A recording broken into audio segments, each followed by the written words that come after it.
Hey guys, so this is going to be our last reading week story thing for the year. So I'm going to go over our skills for the next 2 weeks and then the short story today, and then we'll read the big story tomorrow.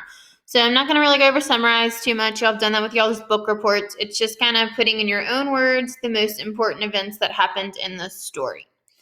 Our comprehension skill this week is sequencing, which is actually a pretty easy one. So sequencing is it's the order of the ideas in the story, or the order of events in the story. And some words you can use for that are first, next, then, last, kind of helps figure out what happens. So in a second, we're going to read a story called Cesar Chavez, and it's going to be all about his life. And if we wanted to, we could put them in order, so I'll kind of go through that after we read them. And then we have a new genre this week. So I wanted to read this story before the year ended because we haven't done any biographies yet. A biography is a true story of a real person's life, but it's written by another person. So an autobiography is written by yourself, but both the stories we're going to read this week are written by someone else. So biography. So in our story today, we're going to learn all about Cesar Chavez, and then in tomorrow's story, we're going to read about someone named Bessie. So when we read the story in a second, here are some ways we can tell that it is a biography. So it's going to be all about the life of Cesar Chavez. It could have bold print words that show importance to the topic, and it could have a timeline that shows dates of important events in the order in which they happen. So a lot of biographies have that, and the one we read today will have that. It kind of puts their lives. So think about crate books. If you've read Rudy Tolson Garcia, I know he has the hyphenated last name, but he was the Olympian that lost his leg. There's a timeline in that book. I remember helping someone with that before. All right, and then I didn't mean to turn that. Vocab skill for the week is synonyms. We've done this one before. It's a pretty easy one. It's just words that have the same meaning. So mad and angry, big and large, small and tiny. In the story, caring and kind. And then if something is challenging, like our vocab word, it is hard. Harvested is like another word for picked crops. All right, so let's read our story.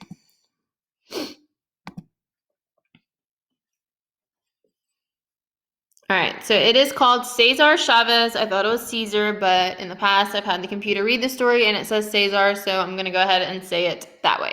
So it is a biography. It's all about his life, and it is a true story. Like I said yesterday, we're focusing on heroes this week, so we are going to read about how he's a hero and what action he took to improve the lives of others. So let's get to reading. Who are your heroes? For many farm workers, Cesar Chavez is a hero. He is the brave man who spent his life helping them. Childhood. Cesar Chavez was born in Arizona. His parents taught him about learning, hard work, and respect. Cesar worked on the family farm as a young boy. He helped care for the farm animals. His mother and grandmother taught Cesar about caring. Many people came to their door asking for food, and his kind family always shared. Cesar had a strong interest in education. This desire to learn was sometimes hard on him. Spanish was his first language, but he needed to learn and study English. At school, he was punished for speaking Spanish. His mother taught Cesar to find peaceful ways to solve problems.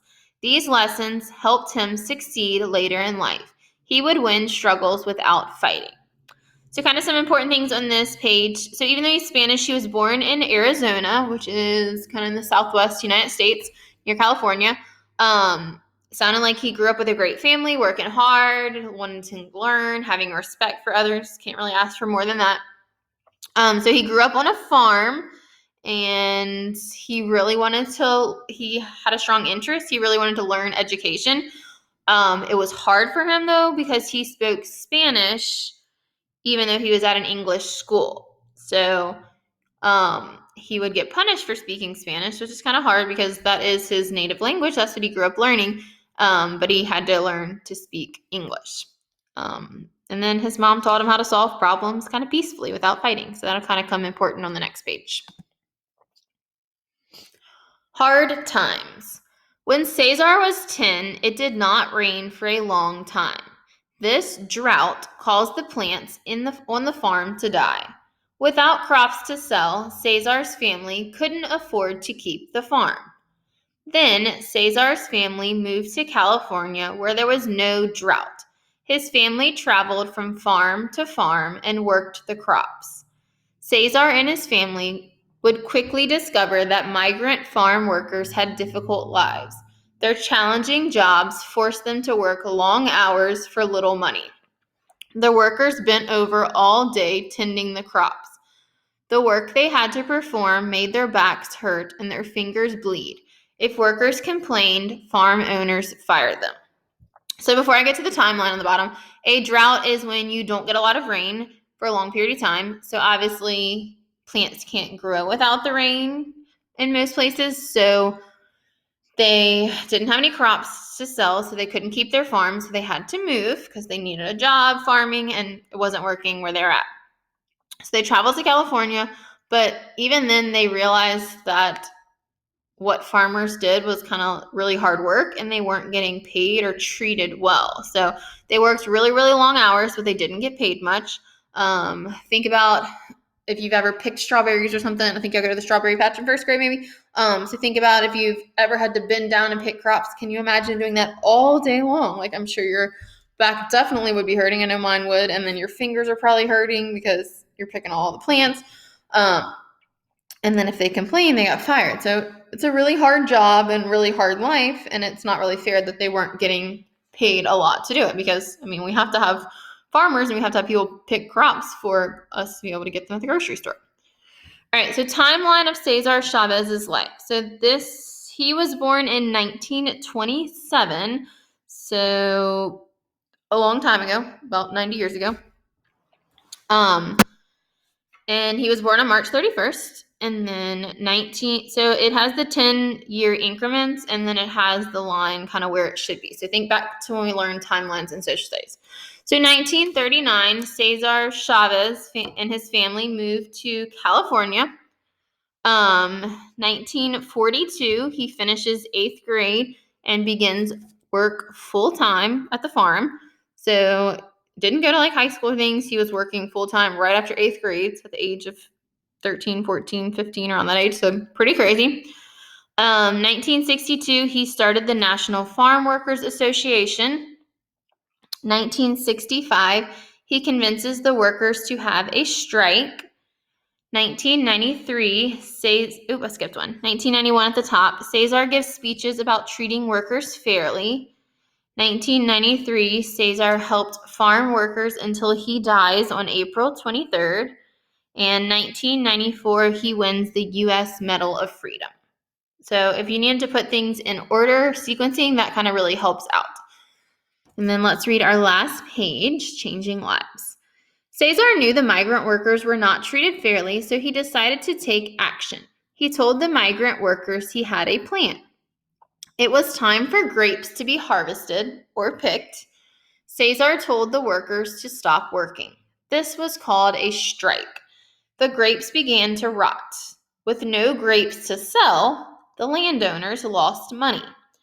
Finally, the owners talked to Cesar. They promised better pay. After that, the workers began picking the crops again. Cesar Chavez worked for the rest of his life to improve farm workers' lives. Would you agree that he is a hero? So, being that we don't live on farms, or I don't think any of y'all have parents that are farmers, it can be hard for us to relate to this, but I definitely agree that he is a hero for farmers because they have such a hard life. So I'm glad that he was able to help them. So what he did was they went on strike. So strike is kind of when you refuse to do your job and you stop working to demand better pay or better benefits or something like that. So they did this 1 year and they all refused to pick the grapes. So obviously if no one's picking the grapes, then the landowners, they can't do it all themselves. So they lose the money. So finally they kind of made an agreement and promised to pay better. So that's kind of how he went about it. He didn't do it in a mean way. He didn't harm anyone, kind of how it worked for them. So yeah, if there were questions about sequencing, if it said that he moved to California, he was born in Arizona, he went on strike, you kind of go through, okay, obviously he was born first, and then read through, okay, over here is where he moved to California, and then last was where he went on strike, so that could help you to put them in order. Last time we did this, we underlined in different colors, so that kind of helped us keep things in order.